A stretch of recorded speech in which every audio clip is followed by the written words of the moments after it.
maa ngi nuyu ñëpp ku ci ne sa tur ak sa sant man la madame Clémentine Rose Ba madame Diallo présidente école de foot KMC Sport maa ngi nuyu ñëpp di gërëm ñëpp dëgg la bu ñuy wax toujours dañuy wax banlieue te banlieue boo ko déggee ñu ngi wax insécurité ñu ngi wax xale yi pour suivi bi ak yooyu léegi initiative bi biñ ko jëlee forêt dafa jege géeju Malika mi ngi fi Mbëbës mi ngi fi donc xale yi jël décision ne dañuy créer centre de foot fii donc pour juste ñu mën a occuper xale yi seen heure yi nga xamante ne mooy heure creuse yi parents yi duñu xam seen doom yi fu ñu nekk bu ñu génnee wàcc nañu école amuñu activité bu ñuy def donc ñu jël décision boobu ne pour bañ xale yi di dem ci forêt bi di dem ci géeju Malika ou bien di dem Mbëbës pourquoi pas ñu créer centre boo xamante ne bu ñu wàccee bu ñu amul école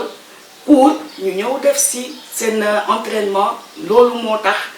mooy premier objectif au centre bi. waaw centre bi ñu ngi ko créé le 9 janvier 2016 yàgg na nag xale yi ñoo njëkk am initiative bi après ñu ñëw seet si ñun mag yi waxtaan ak ñun ñu gis ne vraiment ku ci ne am nga njaboot te bëgg nga tamit sa njaboot bu jàngiwul fu muy nekk mu war a am sécurité te bu amee sécurité tamit te tamit ñuy contrôler jàngam école de foot bi xale yi biñ ko créé wee dañ def commission yépp commission de discipline am na suivi école am na dañuy dem seen école yi di xool ba xam na am nañu moyen wala amuñu moyen parce que ku amul moyen comme xale bi li mu bëgg boo ko ci jàppalewee nga xam ne lii la bëgg boo ko ne boo jàngul doo fi ñëw dina jàng donc dañuy def de telle sorte que chaque semestre dañuy dem école xool xale yi seen comportement école seen comportement kër ga ak yooyu noonu yépp ñu door la accepter ku ci amul moyen dañ lay suspendre may la ba deuxième semestre bu dee rattrapé wu nga dellu si waat waxtaan ak ñun ñu gis ne vraiment ku ci ne am nga njaboot te bëgg nga tamit sa njaboot bu jàngiwul fu muy nekk mu war a am sécurité te bu amee sécurité tamit te tamit ñuy contrôler jàngam école de foot bi xale yi biñ ko créé wee dañ def commission yépp commission de discipline am na suivi école am na dañuy dem seen école yi di xool ba xam na am nañu moyen wala amuñu moyen parce que ku amul moyen comme xale bi li mu bëgg boo ko ci jàppalewee nga xam ne lii la bëgg boo ko ne boo jàngul doo fi ñëw dina jàng donc dañuy def de telle sorte que chaque semestre dañuy dem école xool xale yi seen comportement école seen comportement kër ga ak yooyu noonu yépp ñu door la accepter ku ci amul moyen dañ lay suspendre may la ba deuxième semestre bu dee rattrapé wu nga dellu si waat ci centre bi bureau centre bi am na présidente mooy man am na vice-président am na commission discipline am commission d'organisation am commission de suivi des études mooy ñii di dem ci école xale yi di xool na xale yi ñu ngi jàng ak yooyu ak koñ bi heure d'entraînement soo parewee da nga war a ñibbi sa kër buñ la gisee ci mbedd bi am na ñoo xam ne ñoom loolu dañ koy saytu tamit donc daal en gros bureau bi minimum war nañu doon 12 membres am na 12 yoo xamante ne seen activité yépp pour jàppale xale yi la. maa ngi leen di nuyu di leen sant donc si ñëw bi ngeen ñëw tey seet si ñu vraiment di leen remercier bu baax ci déplacement yi ngeen def ak coono yi ngeen def yëpp pour lii donc man maa ngi nuyoo maa ngi tudd Mouhamed Dia nekk PDG wu Auto Dia nekk société boo xamante ni ñu ngi sur la vente et location de voitures toute marque. waaw initiative bi suñu xale yi jël ñoo ngi koy rafetlu loolu parce que tamit ay xale yoo xamante ni la ñu ngi ci école de football bi ñu ngi góorgóorlu li ñuy def ni yëpp ñoom ñi ngi wane ni ay xale yu am jom lañu ay xale yu am yu bëgg seen bopp yu gëm seen bopp lañu vraiment moo tax ñu nekk ci lii yëpp donc bu ñu woowee pare nañu ci bis bi ba pare def ñu sponsor ci bis bi ñoo ngi ci am kontaante bu baax vraiment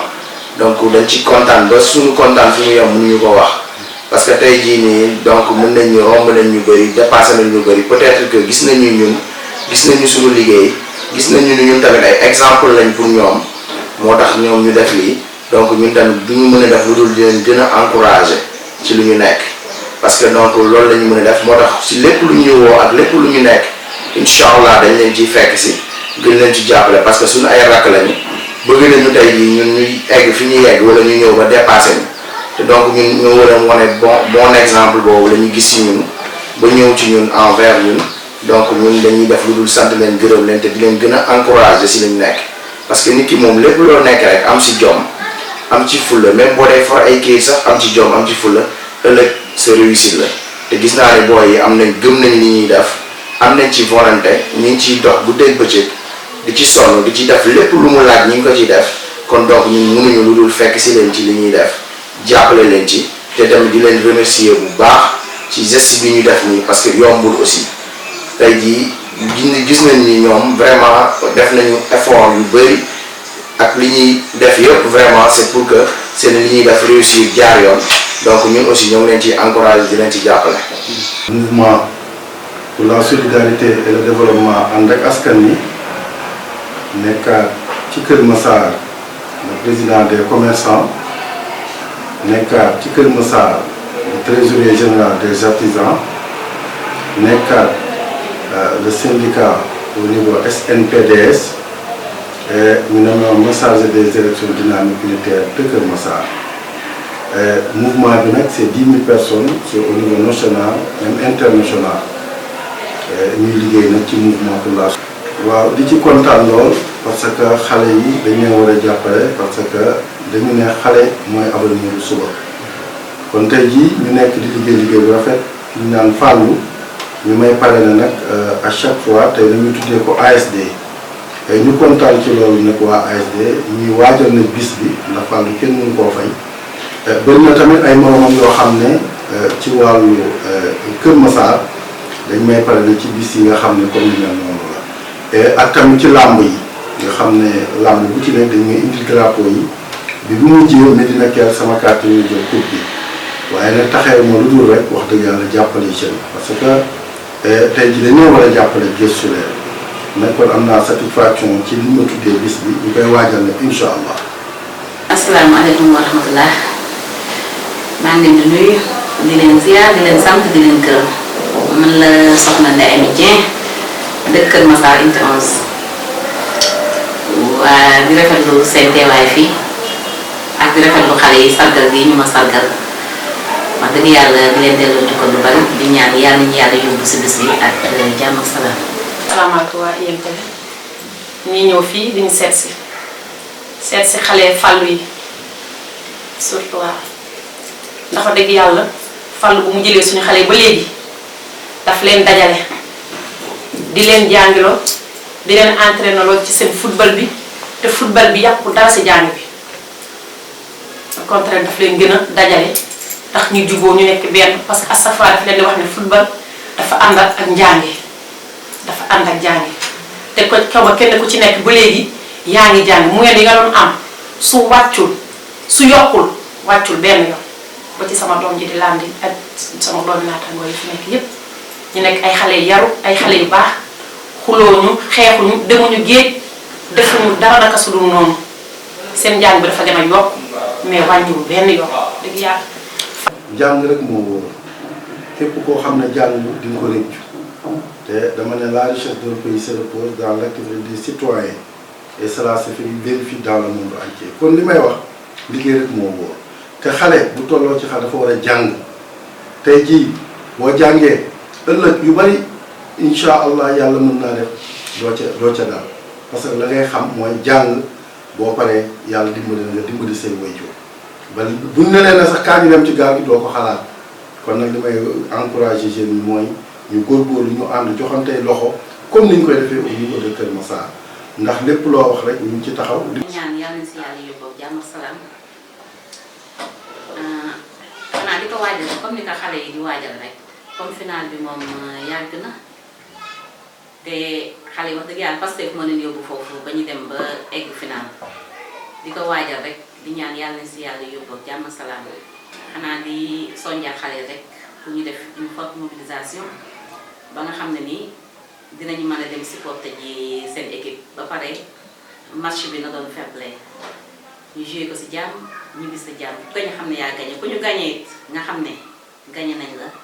nga ñibbi fair play daal. bon final le 4 avril bi moom comme niñ ko waxee rek final bi moom comme que ñun suñu loxo ngi ci biir final bi du yomb quoi vraiment lépp luñ ci ñu ciy xaar vraiment donc mu am réussite totale ñu ngi leen ci ñaanal aussi li ngeen ci yootu yëpp yàlla yombalal leen ko ba final bi réussite moom yaakaar xalaatuñu sax ni mu bañ a réussir quoi mais vraiment dañuy xalaat mu dépassé fii nii comme que dugg nañ ci incha allah rabbi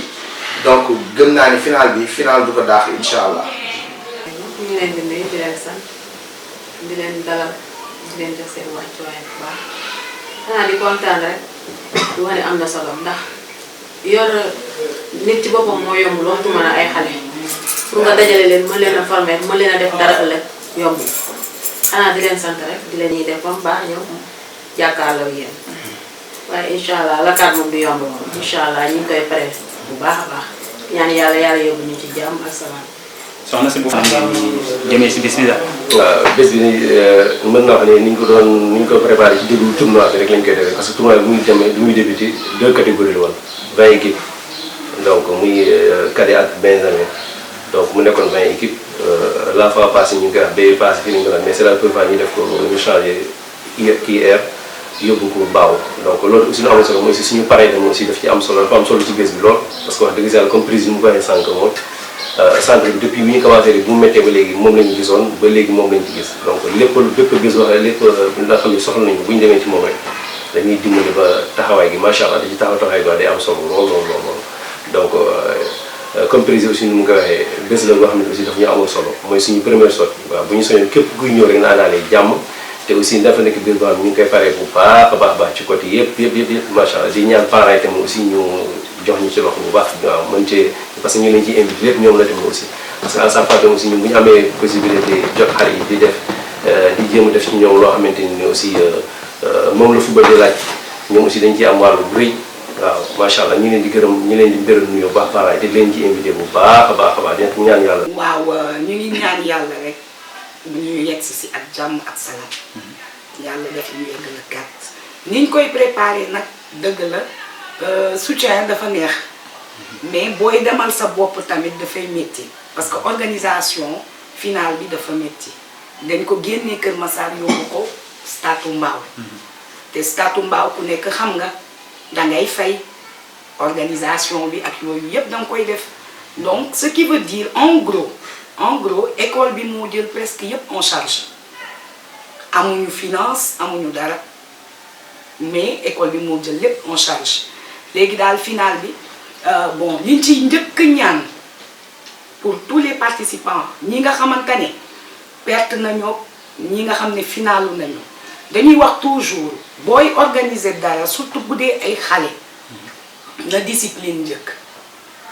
discipline bu njëkkee lu yaru mayul nit du ko yàqal te am looy def te discipline am ci di nga gis ñu la ñëw jàppale si mais bu dee da ngay def loo xamante ne violence da ciy ñëw ak yooyu doo neex a am ku la jàppale looloo tax du pour jaay ñu wala pour di wax parce que yow yaa organisé wala yow yaa moom mais ñun dañuy veiller à ce que les enfants soient disciplinés discipliné mooy lan da ngay déggal sa coach déggal sa staff buñ la ne bàyyil nga bàyyi buñ la ne jàppal nga jàpp donc loolu boo ko amee comme base je pense que li ciy des du métti léegi daal final bi pare nañ ko le 4 bu neexee yàlla ñun ñëpp ñu dem stade te pa ñu ngi woo parents de père de famille mère de famille waa Kër Massar waa Malika waa Mbao ñu ngi woo ñëpp waa Dakar tout le monde on invite tout le monde parce que dafay doon première édition sax mais boo xamante ne génnee nañ ko yóbbu ko stade pour que nit ñi xam ne ñii de ñu ngi daw ci xale yi mais caaxaanuñu parce que caaxaan dafa bëri torop ci milieu football bi te bu ci nit duggee da ngay def ne daf ci dugg par intérêt ou bien am na ambition. asalaamaaleykum maa ngi tudd El Hadj Ndiaye ñu gënoon xam ci As di responsable académie GC bu Kër Massar nekk fii Parcelles Assainies unité 16 waaw bon comme ni nga koy waxee rek instant moom comme le quart final moom ñu ngi def lu mu waree quoi ñu ngi def lu mu waree parce que lii leen tamit am na benn question moo la ngeen ne maanaam comme ñun maam ñu nekk ak boy yi quoi comme noonu mais tam boy yi maanaam ñoo maanaam tamit man jox nañ tamit benn cër quoi jox nañ benn cër waxoon ma aussi tamit kii ko lu war comme noonu beneen mooy que maanaam tamit comme nekk sur la première fois ñu dem final nekk sur la première fois ñu dem final parce que yaakaar naa tamit yàgg nañu jouer compétition di perdre yàgg nañu jouer compétition di perdre aussi tamit encore tamit di am comme gars yi ni ko waxee mais donc comme tamit sama boy ni ko waxee rek ne maanaam bi dalañ jaral moo tax dalañ jaral parce que comme ça gars yi ni ko waxee comme bu kare bi ñoom daaw du ñuy doon daaw quart de final daaw ñoom aussi tamit ñu ko jël ñoom ñu mos ko ren aussi tamit ñu ne ñoom aussi tamit ñooy jouer dem ba si tamit final mën a faal mu noonu mën a ko Dakar du soog ñaari ren quoi parce que maanaam moom dama dóor daaw war a dama koy dóor incha allah rabi si kàttan suñu borom comme laa ko mën a waxee beneen bi mooy que minime tamit suura yaakaar naa tamit masat pour mu dóor 2-0 comme catégorie minime te bu ñu dóor tamit ñu xam ne ni mu kii war nu fa demee man aussi tamit encore tamit dóor woo tamit dina tourné dinañ ko dóor incha allah rabi mais que léegi-léegi bii wax na ko mooy course gardien wax na ko léegi maanaam ñun suñu objectif nekkul maanaam ay tournoi di ko jouer non non nekkul loolu parce que maanaam tamit comme gars yi di wax ne gis nga maa école de football lañ yor booy nekkul leen di jour mais ay nit leen di def te yaakaar naa aussi tamit yoree xale dafa métti trop métti na mais tamit daal yàlla baax na daal yàlla baax na parce que suñu borom daal toujours mu ngi suur mu ngi sot ndox bu sedd mu ngi sot ndox bu sedd bu baax mais tamit aussi tamit di remercier encore tamit sama booy toog fii yëpp parce que tamit jour bu nekk ñu ngi ñëw mi mercredi di samedi dimanche te heure bu ma la ñu ñëw ko 3 heures toujours 3 heures pile fii la leen fekk toujours fi jiitu muy mercredi di samedi chaque aussi tamit dimanche tamit ñoom tam fii la leen fekk toujours comme nga xam ne maanaam ñu aussi tamit bëgg nañ quoi comme yooyu noonu mais tamit di leen ñaanal bu baax a baax tamit maanaam comme tournoi bi yàlla nañ jég laa mën a wax yàlla nañ jég quoi yàlla. asalaamaaleykum maa ngi nuyu waa Sénégal yëpp ak waa Kër Massar yëpp man la Fallou Seck maa ngi dëkk Kër Massar unité 6 maay responsable centre de formation Kër Massar Sport en même temps maay coach bi entraîné cadet ñi nga xam ne final si tournoi ASD bi le 4 avril incha allah au stade municipal de Mbao maa ngi ciy woo tamit waa Kër Massar yëpp di woo képp koo xam yaa ngi bëggee petite catégorie tamit maa ngi la ciy woo parce que tamit affaire d'école football affaire de centre de formation maa ngi ciy woo képp koo xam yaa ngi bëggee affaire de petite catégorie di ci le 4 avril incha allah di ci jiital tamit suñu parrain muy monsieur Arouna Diop ak monsieur Limamou ak tamit suñu présidente muy madame Clémentine Rose Ba ak waa bureau bi yëpp ak joueurs yi tamit maa ngi ci bëggee ñëpp final bi moom ñu ngi koy waaj comme ni ñu daan ko waajee parce que tamit nekkul sa première fois ñu dem final yàgg nañoo qualifié final yàgg nañoo football final kon ñu ngi koy waaj comme ni ñu daan ko waajee parce que boo xoolee première édition bi ñu ñoo ko jëloon di ñëw nekk deuxième édition kon nañ ko pare comme ni ñu daan pare yeneen final yëpp essentiel di ñaan suñu bopp jàmm di ñaan équipe adverse jàmm boo bis ba incha allah yàlla may ñu ndam si kàttanu borom bi. mais édition moom kii la quoi 10 000 francs la léegi masalité moom chaque weer bu dee 10 000 francs nga joxe mais aussi tamit yeneen gars yi tam ñëpp ñu ngi fii quoi yeneen gars yi tamit ku si bëgg kii tamit soo ñëwee kii comme ça unité 16 ñun dina la wax affaire tamit nu mu fa demee soo yemee tam place Fallou kii tey nag kii unité 11 bi tamit dina la wax affaire tamit maanaam tamit nu mu fa demee quoi pour jël kii renseignement yi yëpp mën nga xam foo noonu kii quoi pour école football bi léegi maanaam tamit aussi tamit ku si bëgg tamit mu ngi jot sama numéro mooy 77 779 13 81 waaw loolu soo duggee Facebook soo bindee El Hadj Ndiaye. centre moom centre de formation la boo xam si nii am na ay catégories yu bëri am na pipi ba junior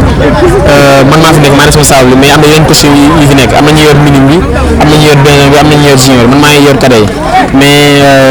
pour adhérer ci yomb na da ngay contacter numéro 78 364 07 49 wala saa nga woote si 77 243 94 94 centre bi nag bañ ko créé yàgg na depuis 2013 la woon ba léegi le 9 janvier 2013 la woon boobu ak léegi mën na 7 ans ci ren ba léegi ñi ngi fonctionné ñi ngi liggéey ñi ngi jàppale xale yi aussi tamit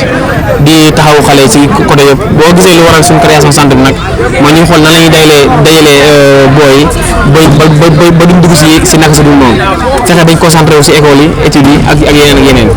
loolu moo waral centre bi maanaam dañuy fexe xañ booy seen temps ba duñ dugg si yoo xam si ni après ay problème la leen digal wala ay coono la leen digal loolu moo waral centre de formation bi nag mu ngi tudd Kër Moussa Sport surtout ñu lañ démarré woon mais léegi ñu ñëw ba pour mu gën a waa Kër Moussa bi gën see gis seen bopp moo tax ñu def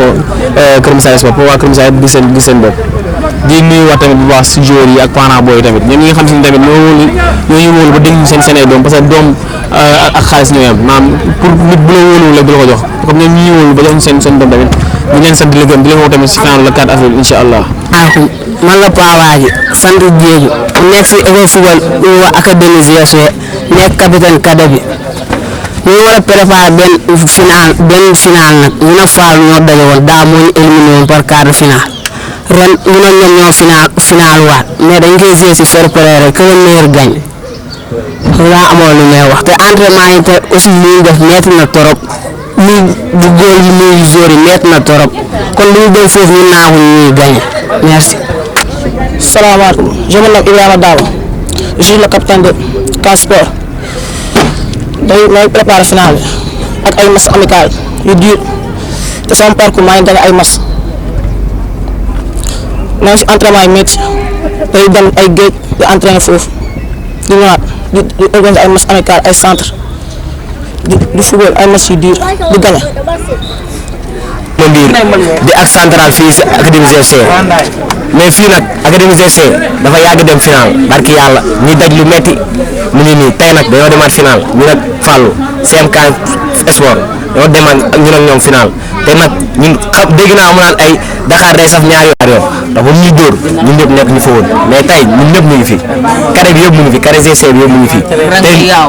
ay match choc kese lañ am ay match choc kese lañ daj suñu match de poule ba final ay match choc kese lañ am moom nag amul benn match choc mais nag xoolal maa ngi. man am naa coach sama joueur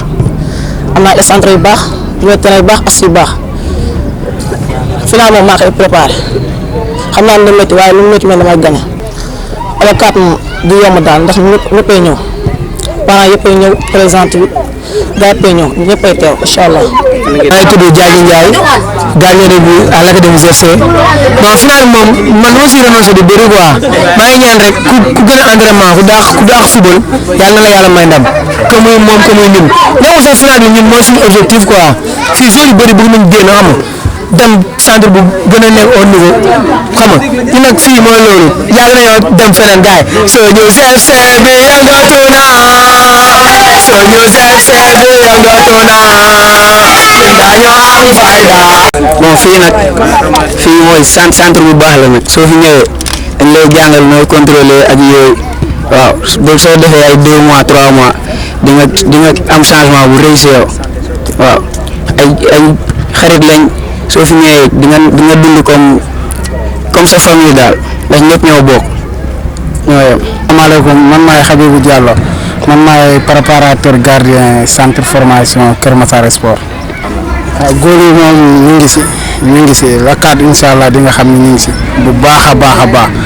am naa confiance si ñoom ñoom ñeenti ñëpp am naa si ñoom confiance ku ma si teg rek war na ma mën a gañal match bi. asalaamaaleykum ñu ngi leen di nuyu ñëpp seen tur ak seen sant maa ngi tudd Sidi Sangaré ñu may woowee vieux pratiquement koñ bi loolu la may woowee je suis le préparateur gardien de l'école football GFC l'académie GFC. amul lu fa war a mën a yomb sax parce que football lañ wax 11-11 moi je prépare mes gardiens très bien en toute conséquence maa ngi leen di préparer bu baax et j'ai confiance en eux wóolu naa leen bu baax a baax merci. ñëpp Kër Massar yëpp maa ngi leen di woo bàyyiwuma kenn surtout tamit sama coach ku tax tamit ma nekk préparateur gardien ki ko tax maa ngi koy woo muy Kaana Fall.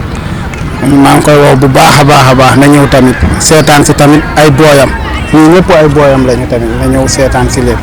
ñu ngi koy gërëm moom tamit di ko sant booy yi tamit xam naa si dara moom booy yi moom ku ma si teg xam naa si dara war na ma mën a gagner le final. Bon, comme d'habitude, hein, comme on a dit école football, l'objectif c'est pas de prendre des trophées du genre, non. On est là pour former nos joueurs, nos gardiens de but, pour qu'il y ait beaucoup de talent. Et côté discipline, comme on a dit école football, on les éduque d'abord, avant tout d'abord. Mais on le prépare comme d'habitude. Comme on s'entraînait comme d'hab, on est là. De la fin mooy adversaire bi maa ngi koy ñaanal jàmm mu wér nag bu wérul xam nga du mën a ñëw si match bi na wér jouram yëpp wér ñu ñëw si terrain bi xam nga affaire yi nag fair play la quoi nañ ñëw rek ñu dóor leen ñu dem ñibbi ndax tàmm nañu final ñun waaye ñoom tàmmuñu final loolooy affaire bi.